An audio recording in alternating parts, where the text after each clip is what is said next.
that you can talk to us on X, hashtag The Situation Room. Quite a number of conversations continuing there, and we can keep on pushing this morning. All right, we're getting into an education conversation this morning, and very necessary for us to continue having as we look through the different things that are happening with the country, getting diverse views and getting diverse information as much as we can and as much as possible is extremely important.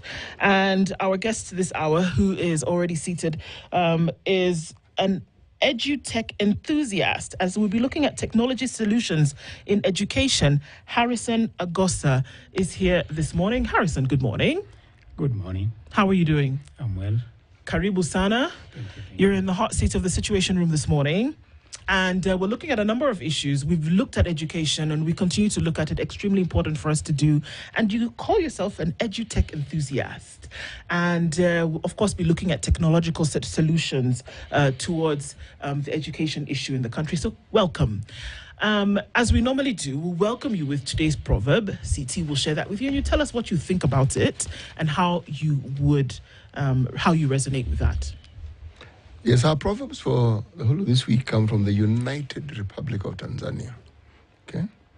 Formerly Tanganyika, and then they saw it fit to unite with Zanzibar and they became Tanzania.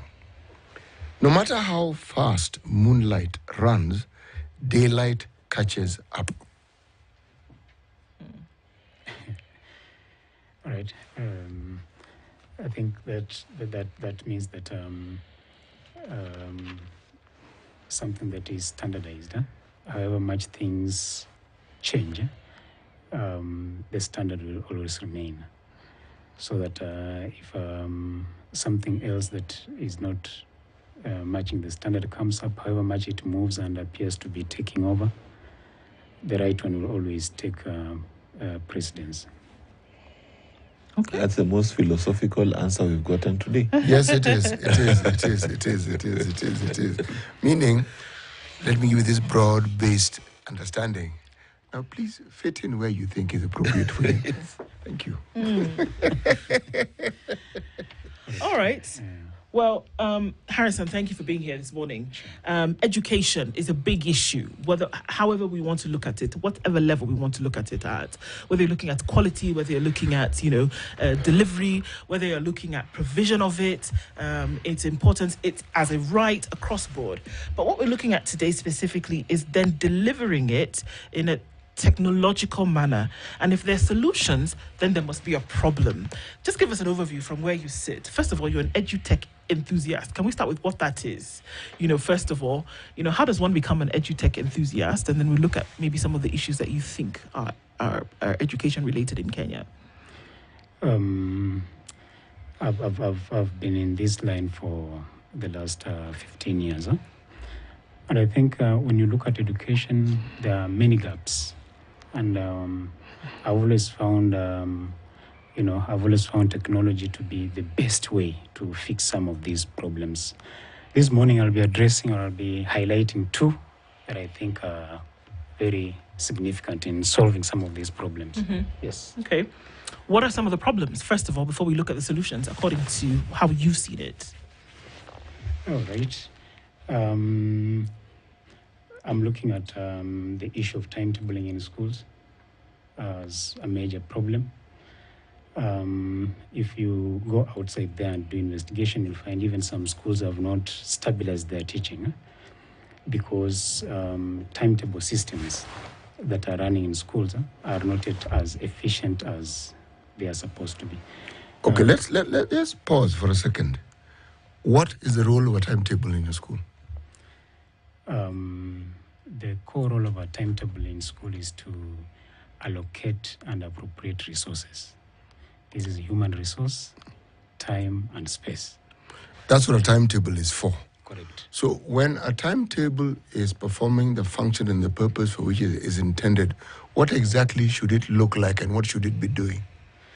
It should ensure that there's available space is well utilized. Human resource, this means teachers and lecturers, are having the right time to teach, and students are able to get the correct lecture or the correct lesson or the correct subject at the required time. Okay, now, a timetable that isn't suitable to fit into the box that you have just stated, what would it look like?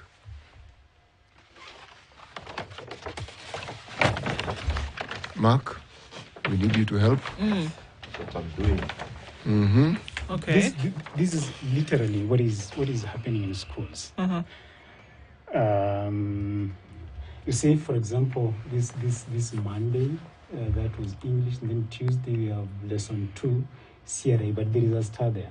That CRA is clashing with another subject. So the human resource, let's say that teacher who was supposed to be in that class on Tuesday, the second lesson, at the same time is supposed to be in another class.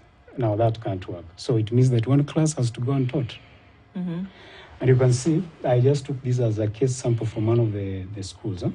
You realize that for this week, they're going to have 1, 2, 3, 4, 5 clashes. So in education, 5 clashes means this teacher, because the student missed that class, they have to get time over the weekend and, cover that work, or late in the evening if it's boarding school, to cover that work. If it's primary day school, they come early, maybe at 6:30, they cover that. So which resource do we find is insufficiently deployed here or insufficiently supplied in this instance? Good. There can be enough teachers, but there are not enough rooms. For example, if it's the case of labs. That's one. There can be fewer teachers and there are more rooms. So we will get children in class, but the teacher is not there. So it means that there is human resource deficit. The third thing is that there is the technical aspect of the system itself that is used to timetable. 90% of schools that are using technology systems are using at least one system that I know, and is not Kenyan based. It is foreign. So it's not tailored to our system. So you will find that it is not capturing the technicalities that are existing in our local system. And that's where I'm coming in. That you will timetable, every teacher will be given a class, but when you run the system, you find it clashing naturally because of the technical aspects of it. So this is the problem. And I want you to look at the problem in 2 ways. One, you look at it in terms of, the system, the technological system has flaws. Okay, first of all, what is this technological system? Yeah, in fact, before we go there, how big is this problem? Okay, yeah. Yes. The problem. I think we can put this down now. Yes. You see, it's. Yes. I remember missing classes in school, right? I didn't think it was a problem because I liked being free. But how big You missed classes because there was no teacher or you absconded? Well, in university, I absconded. Okay. In primary school, the teacher was not there. But anyway, the point I'm making is, yes, we can see there's a problem as per that chart. But let's say in 100% of Kenyan schools, they talk about secondary and primary school. How big is the problem actually? In secondary school, the problem is slightly more than 50% of the schools. 50%. Of people absconding. Not really absconding, missing classes. Having classes. The clashes Okay, that is if I say missing classes, that means a different thing. Right. Okay. So the But clash timetable of clash. time. Okay. Fine. That's the point. All right. Because the teacher would be there, but that teacher is supposed to go to 2 classes at the same time. So that's not possible. When did this problem start? That's so strange. It's long. The problem has always been there. In fact, before some schools began using ICT to solve this problem, it used to be manual. Teachers would have cards. So you would put cards to all the classes you are going to teach. So when you go to class, you get another teacher has removed your card, has put in a different place, has put his card there. So it means that you come and you get that the teacher who should go to this class, it is not you, but another teacher. So, so the problem has been there for a long time. I don't know. Why does this seem like a simple problem? Yeah. Yes. I'm sorry. Yeah. I don't know if I'm a bit slow. Yes. But, slow. thanks.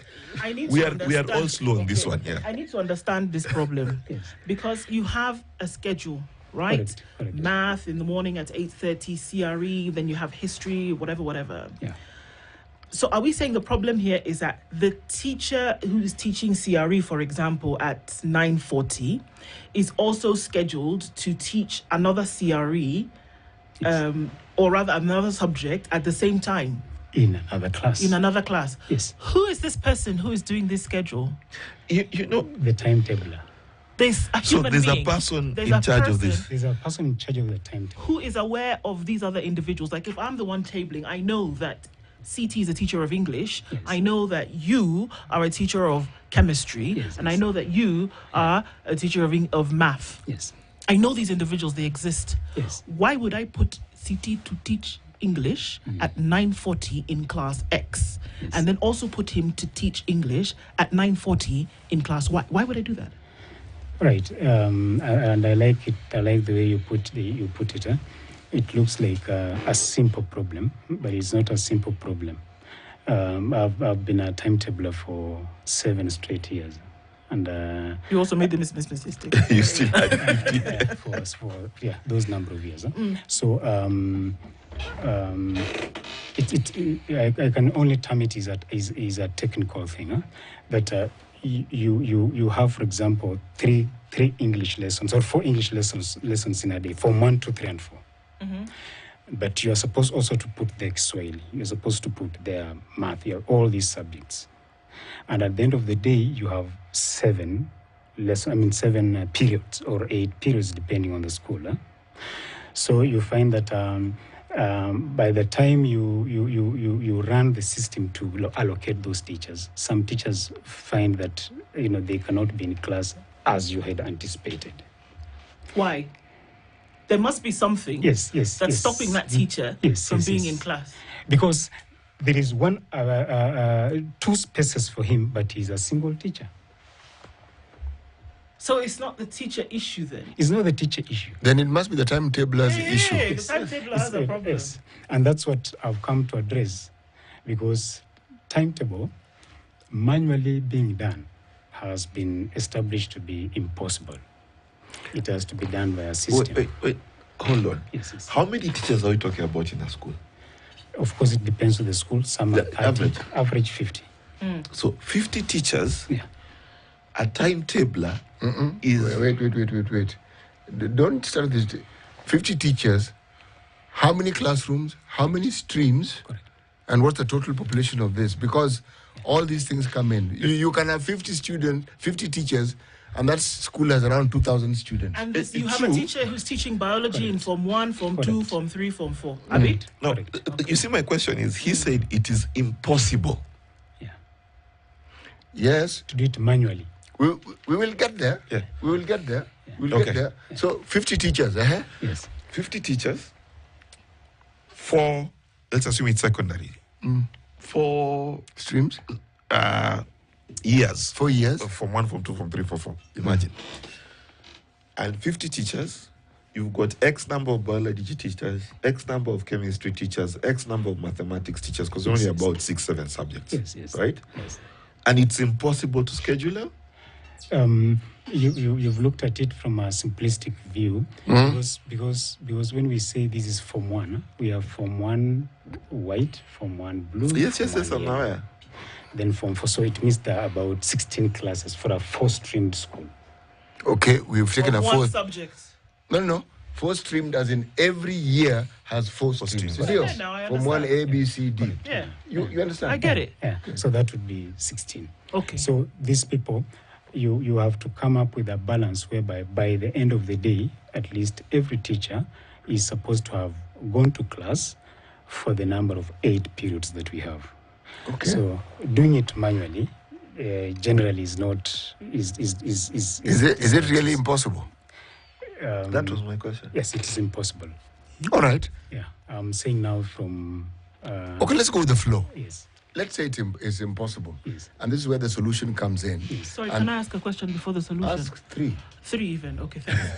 How big of a problem is this in Kenya today, where we are saying that timetable scheduling has, hampered on learning of students? Is it a problem that has even been documented somewhere?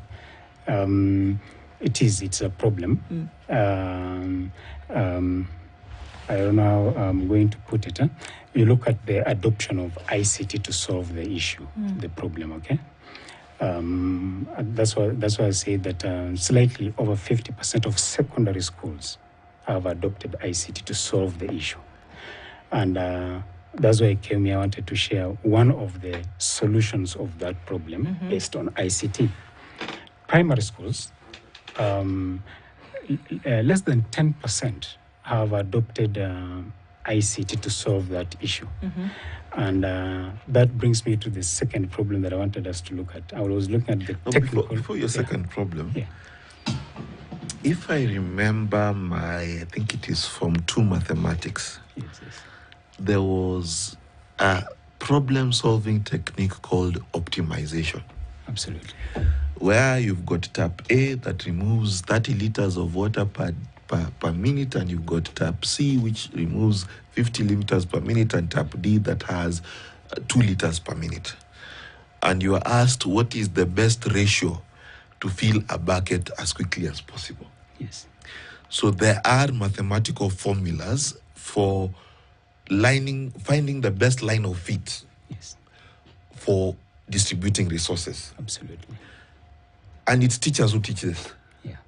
And it's teachers who do timetabling. Yes. Yes. Who know themselves who teach in school. Yes. Yes. And it's okay. So I'm still conflicted. No, it is fine. Me, I want to listen to this solution, the technical solution. okay. Before we go back to, yes. Before I talk about matrices and logarithms and differentiation. No, this is a straightforward conversation. Now you are complicating it. Next thing you're going to come with an algorithm. Yes. Find why.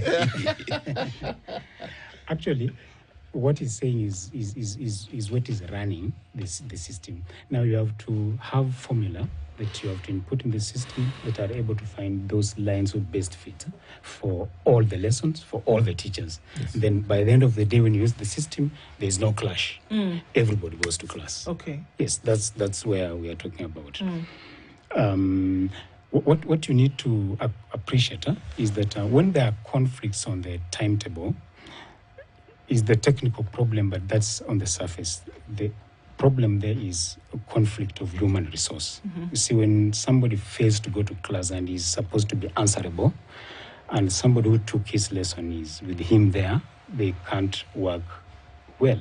So it's an issue of reducing conflict in institutions, what we are trying to look at. So we have come up with a technological solution which is able to ensure that there is zero clashing on the timetable. Totally zero. Okay. Does this have anything to do with shortage of teachers in schools? Partly, but in the recent years, TSC has done quite a lot. A good number of schools, even if its shortage is 2, 3, is not that big, so to say. So we've come up with that solution to distribute human resources, to distribute space, to distribute time effectively, that there is no clashing. That's number one. Number two, we are able to give the teachers the timetable in soft copy. In most schools, you'll get the timetable is printed. The teacher is going to hang it on a wall somewhere. So every morning he checks, then he knows I'm supposed to go to this class. Then some will take a photo, they put in the phone, and sometimes you clear the gallery and the timetable is gone. You're at home, you can't know whether you are supposed to, or you're in a different place, you can't know your next class. So our solution alerts the teacher in form of the way alarm does. If it's 15 minutes to time, then you will get that you are being reminded you have a lesson in the next 15 minutes. The way you set it, if you want it to alert you 5 minutes to time, it will alert you that within 5 minutes you should have gone to class. That is the second issue about that system. The third issue is it's able to calculate automatically the CBE, curriculum-based establishment. The school is able to know if there are deficit of teachers of biology, deficit of teachers of chemistry, and so on in real time. So at the university level, same thing. Actually, university system is more complex than these other systems that we are talking about, because you have to allocate the unit, you have to allocate the lecture, and you allocate the lecturer. So If you look at, for example, the timetable of any of these universities that you can mention, you'll find that they put a long list on the notice board. Yeah. So you'll have to pick your course codes, then you write them somewhere. So if the lecturer wants to change the class, let's say he will not be there at 2, he will be there at 5. Comrades cannot get this information unless they go, for example, on WhatsApp and so on. Now, the lecturer getting the lecture room to allocate or to take that class is also a problem. But this system will clearly show him. It will show him lecture room this and this is free at this particular time. When he allocates, he says, now I'm shifting this course code from this time to this time, the comrades get the signal or they get an alert instantly on their phone that our lecture has been shifted to this and this time. Allow me to take a few steps back, Sure. Just for us to fully understand this. Yes. So school X, right, has 50 teachers. Yes. And you've got around about 14 subjects. Correct. 4 streams per class from Form 1 to Form 4, Yes. for example. Yes. So before the technology, somehow, according to what you're saying, they were stumbling along and that somebody would miss a class because there's double scheduling or there's, inadequate scheduling. Absolutely. It's the same teachers, essentially, that are then input into this technology. Yeah. It's the same number of teachers. Yes. It is the same courses. Yes. It's the same subjects. Yes. It's the same class times. Yes. What would the technology do here Yes. that would be different using the same input elements to Yes. bring about a different result? Yes. There is efficiency that is brought about by an algorithm that human beings cannot achieve. Yes. The way my friend had mentioned something about some formula. You put in several algorithms that continuously test that this number of teachers are out now. It runs again and fits them again. Few remain, it runs again and fits them. Few remain, it runs. You can run maybe 4 times and before everything is fitted in. So there is something an algorithm does that not all physical approach can be able to do. It's not possible. Okay. I think I get you now. Yeah. The move from physical and manual placement of teachers is what your algorithm is trying to solve. Correct? Correct. And space. The question Ndu is asking, and my IT lecturer asked this question, is there 2 kinds of I/O errors. CT, I don't know whether you know this. What on earth is an I/O? So typically it means input-output error. Yeah. You get the wrong input, you get the wrong output, or you put the right input and you get right input and you get the wrong output. But there's another error that is also called I/O. It's called an idiot operator error. The person operating is the one who is the one who's faulty. It's human fault. Yes. Yeah. So you may create a system. How do you deal with the human resource? Because that system will not operate without human input. Yes. Those are the things that we've been trying to fix over the years.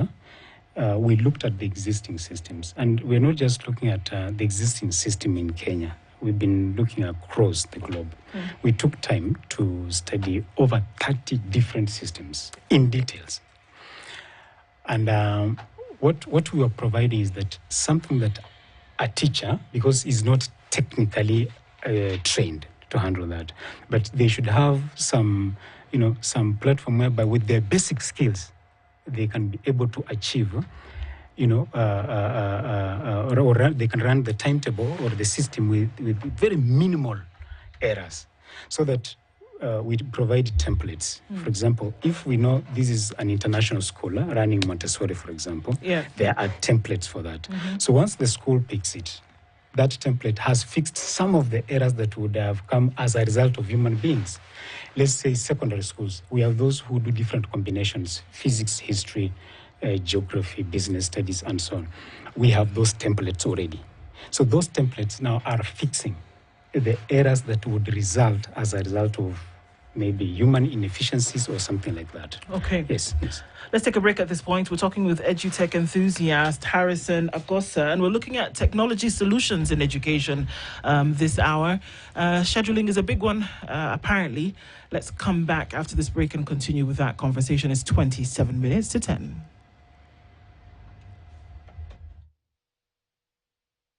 This is the Situation Room, the only way to start your day.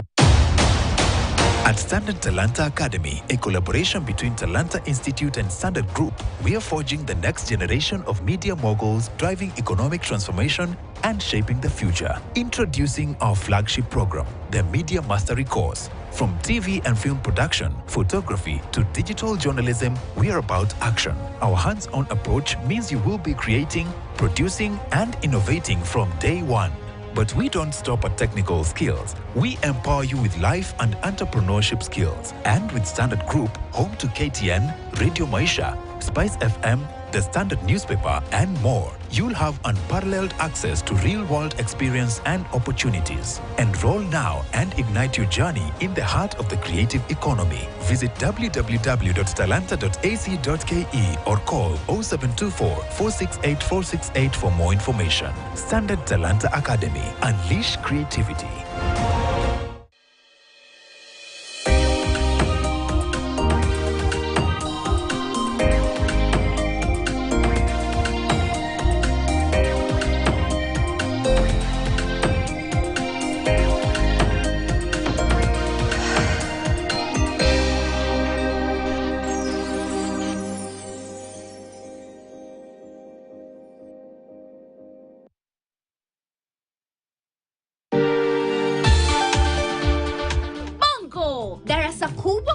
yote Afrika. Sasa wanakuletea Nuzo and Namya. Kipindi kinachofurahisha na kuelimisha kinachohusu mapacha kwenye miaka 7, yani Nuzo and Namya. Wakiungana na rafiki yao Bubelang na kutumia vitabu walivyovikuta kwenye kabati lisilo la kawaida la bibi yao. Mapacha hao wanatupeleka nchi mbalimbali zilizo Afrika. Tunajifunza kuhusu tamaduni mbalimbali za Kiafrika, Eswatini, jinsi ya kusoma na kuelewa hadithi na kuhamasisha upekee wao wa kuwaza na kujielezea.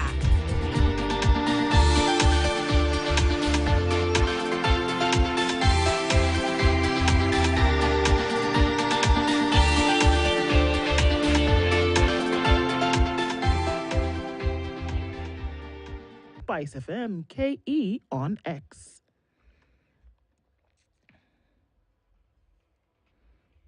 Mature, intelligent talk every morning.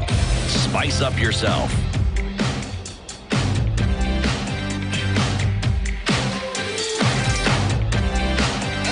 Mornings done right. 94.4 Spice FM, Nairobi. This morning with Harrison Agosa, and we're looking at technological solutions to some of the problems that we see within school city. The problems that we speak of, how widespread would you say they are in Kenya, and how much does it affect the learning process of students?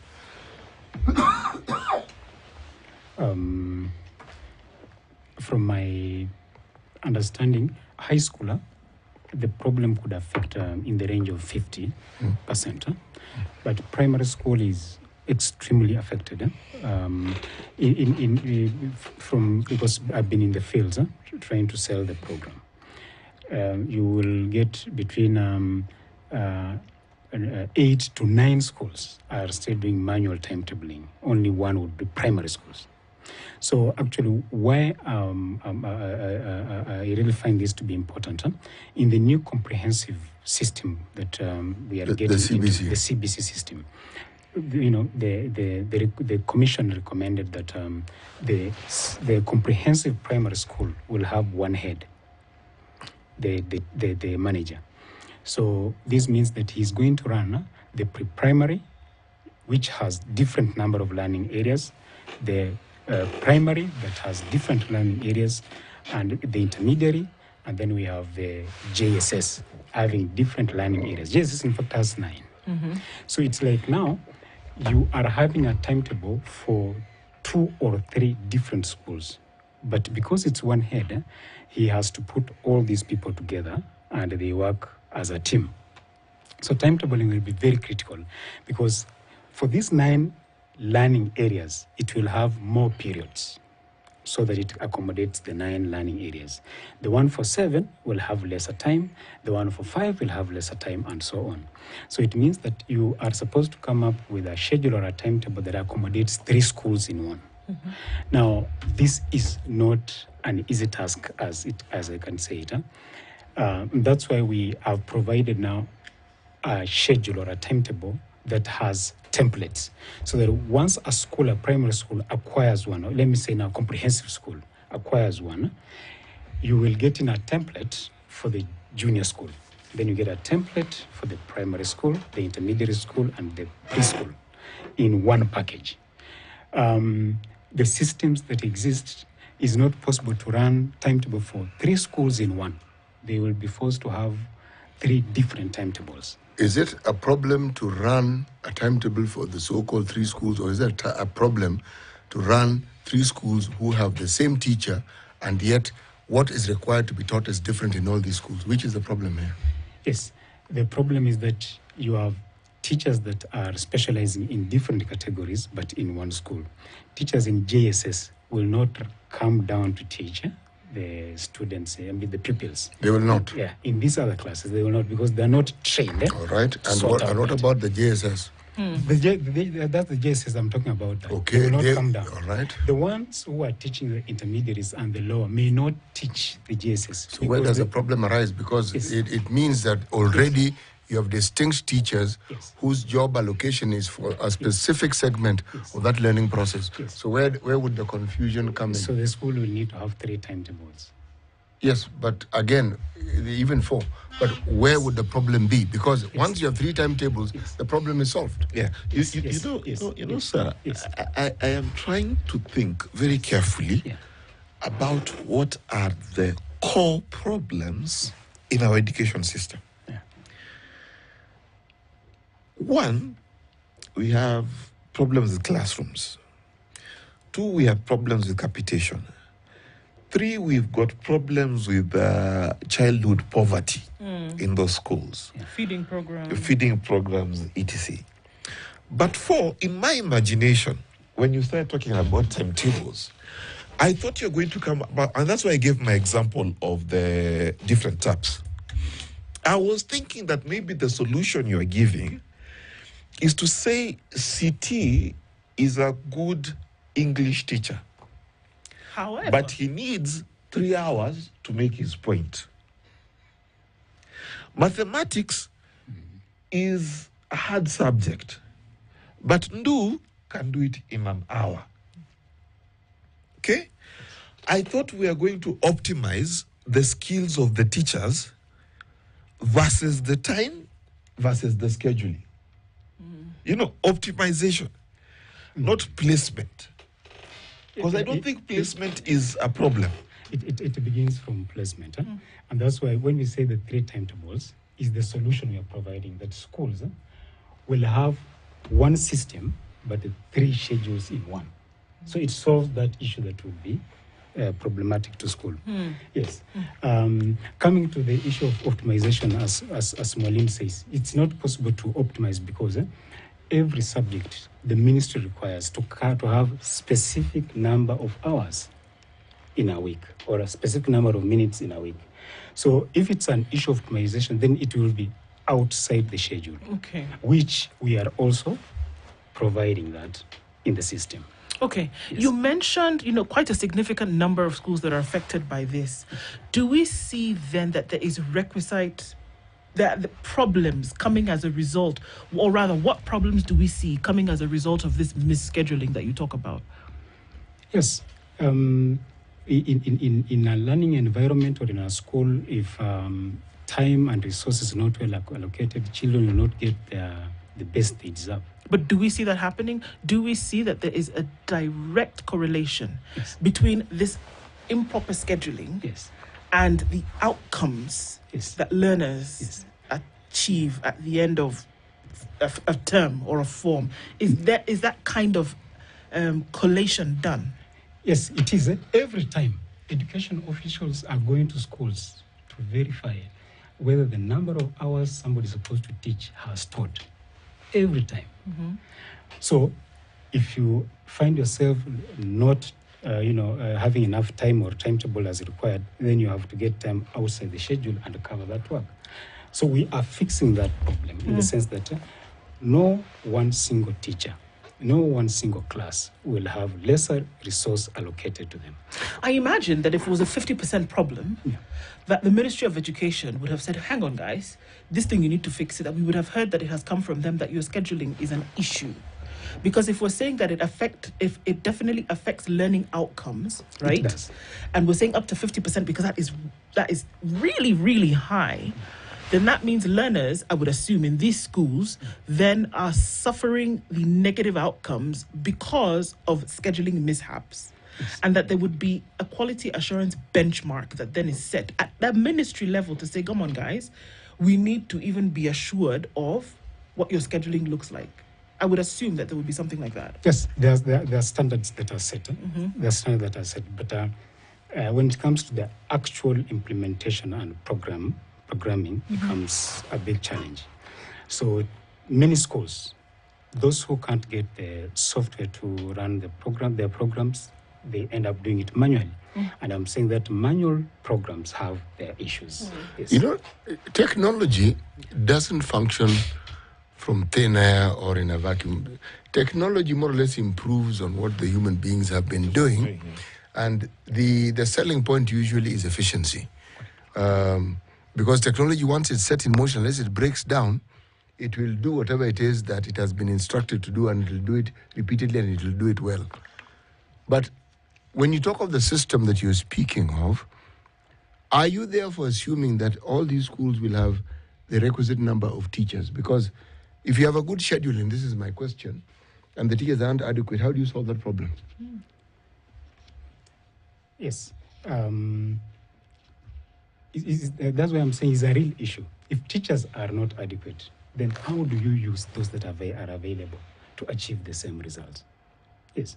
So this means maybe there's, for example, if he's teaching math and chemistry, he has to be allocated the same number of hours for math and chemistry, and that's done on the timetable. If you have inadequate teachers, then because the number of hours a teacher is supposed to actually teach, an optimum number is also known. Correct. So if they're inadequate, it means some people are going to carry a heavier load. Yes, that's what's happening in schools. There are teachers who have a heavy workload. In fact, that's what I'm talking about.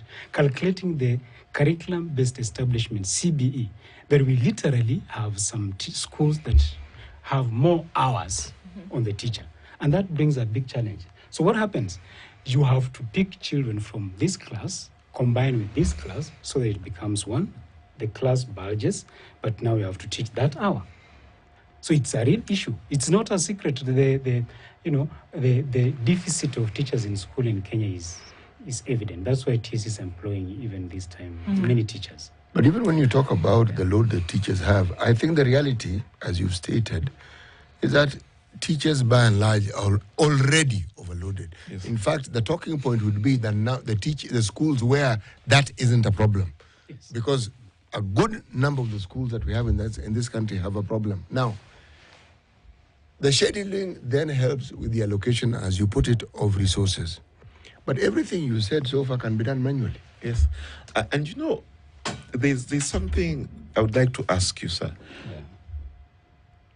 You are an enthusiast of using of technology in schools.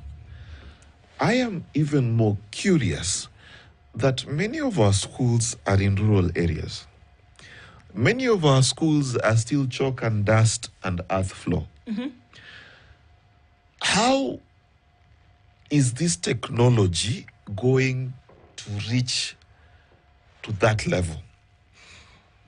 Number two, in terms of real education, how is this technology going to actually affect our kids and their ability to absorb information in schools?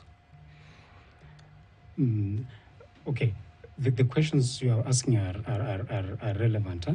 but not tailored to what I'm trying to solve. If I was to solve the issue of now content delivery, then that would be a different issue. Yes, I'm fixing a very specific issue, which is whether the school is built in mud or built on bricks. They still need to have a schedule running. Okay, you know, maybe I'm confused. Your introduction was you are an education technology enthusiast. Correct. It was not timetable enthusiast. Correct. Okay. Yes. Yeah. So my question is then still relevant. Okay. Then if you allow me to speak outside the timetable, then I would, of which I provided the second part of my discussion was on standards and quality. Now that comes there on standards and quality. Schools, whether they are in rural or in town, must meet certain basic standards that are set by the Ministry of Education. So, which is my second solution on standards. And I was picking also a specific part of examinations. If you talk about solutions, then there's a problem. What is the problem? Yes, for the second part, Yes. standards. Yes. The quality and the level of exams most schools do has not been standardized. Examinations. Most examinations that count are national examinations. No, I'm not talking about the national You examinations. talk about the tests and the exams that are given in schools. Correct. Okay. Correct. They are not standardized. And if you ask me that you get a paper from a school and you say this paper is standard, I'll ask you, how do you know that this paper is standard? Go to any school around here, where your kid learns and so on. Pick one of the papers they did as their end term or end exam, and you ask them, the teacher or whoever is in charge, whether this paper is standard or not. So they will look at the paper and say, it is standard, but how? Is it scientifically determined? So that's the second part of my issue, providing a solution to that, whereby if you pick this paper, you upload it into the system, it tests using the AI system, and it tells you whether this paper is standard for this child or is not standard for this child. Okay. How is that incorporated into the larger system whereby things are set from the ministry level? Yes. Now that's where I'm coming to. Also in the report, the recommendation by the Monavo report, okay, they have recommended 40% will be KIPSEA, done from the national level, whereby the tests are standardized, and then the children do and they get the results. 60% will be based at school level. So if school A is doing this test, and 60% will count to the average, to the overall score, school B is doing their own test, school C is doing their own test, different schools are doing their own tests. Yet it is 60% that will count for the plus the 40 to be 100%. Are we assuming that the Ministry of Education will not have a say in this test, or they will not have given the schools an understanding of what the fundamentals should be? Yes, those fundamentals. Or are they just allowed to test do as they like? willy-nilly as they see fit? But what happens in the current schools? Where do people get exams? I have no idea. Tell But me. teachers set exams. Yes. Teachers set Even the exams. national. Okay, Yes. let's go through this. Yes. The national exams, KCSE, KCPE, as we used to know them, and whatever they are now. Yes. It is teachers who are selected to set the questions. They are Correct. called setters. Yes. And these teachers are practitioners. Correct. Then number two, it is teachers who teach. Correct. And then teachers who set the exam. And there are also teachers who mark. Yes. yes, And there are also teachers who mark. Correct. What we are struggling with is what is the problem? In fact, let us even go further. Our textbooks have the habit of, some of them after every topic, to give questions. Absolutely. And I've seen schools which take questions from the textbook, from different subjects, topics rather, and put use them in to the exam. form questions, So for what we've example. been struggling with the whole hour is this a system problem, or is this a you problem? It's both. It's both. Huh? I know we've said that teachers do this, but it's also possible that teachers would end up setting a paper that is not up to standard. Let me ask a question. Have you taught?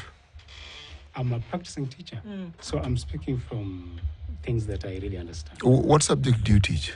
I teach math and physics. Good. Now, you have set exams before, have you not? I do. All right. When you prepare your students for the national exam, when you prepare them for the national exam, Yes.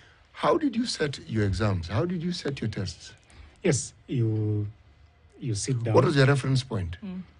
Course book. You pick KLB. All right. or And if you other have an examination common class, what did you gather and what did you use in for testing and preparing the students for the exams? Yes, of course you pick the items from the course book. Okay.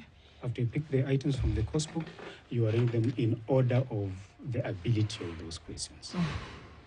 So that you will decide as a teacher that I want for this particular class, I want it to have more questions that require remembering. Memory. Because a memory. Or I want this exam to be focused more on explanations, not remembering. I want this exam to focus more on application. Or I'll still sit down as a teacher and say, I want to have a combination of all these. I want some questions for remembering, some questions for application, some questions require explanation, and so on. So what I'm trying to look at here is that you have children of different abilities.